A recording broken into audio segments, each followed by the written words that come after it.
Dünya müvəqqətidir. Hər bir kəs ölüb bu dünyadan köçüb gedəcək. Allahın huzuruna. Haqq hesab günü olacaq, qiyamət günü. O gün dəhşətli bir gün olacaq.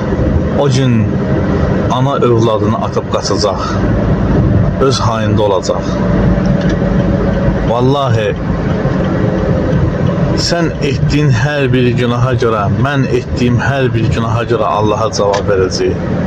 Çünki Allah Teala bizi günah etmək üçün yaratmayıb. Özünə ibadət etmək üçün yaradıb. Kur'an'ın Əz-Zariyat surəsinin 56-cı ayəsində Allah Teala buyurdu ki, mən cinləri və insanları yalnız mənə ibadət etsinlər deyə yarattım. Yalnız deyir mənə ibadət etsinlər deyə yarattım. Yalnız Allah'a, başqasına deyil.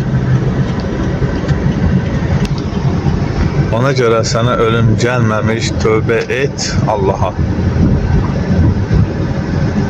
Allah'a dön. Dünya müvəqqətidir.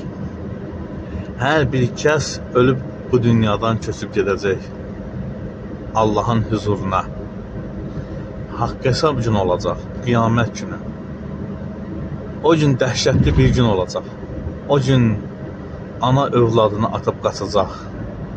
Öz hayında olacaq. Vallahi sən etdiyin hər bir günaha görə, mən etdiyim hər bir günaha görə Allaha cavab verəcək. Çünki Allah Teala bizi günah etmək üçün yaratmayıb. Özünə ibadət etmək üçün yaradıb. Kur'an'ın Əz-Zariyat surəsinin 56-cı ayəsində Allah Teala buyurdu ki, mən cinləri və insanları yalnız mənə ibadət etsinlər deyə yarattım. Yalnız deyir mənə ibadət etsinlər deyə yarattım. Yalnız Allah'a, başqasına deyil. Ona görə sənə ölüm gəlməmiş, tövbə et Allah'a. Allah'a dön.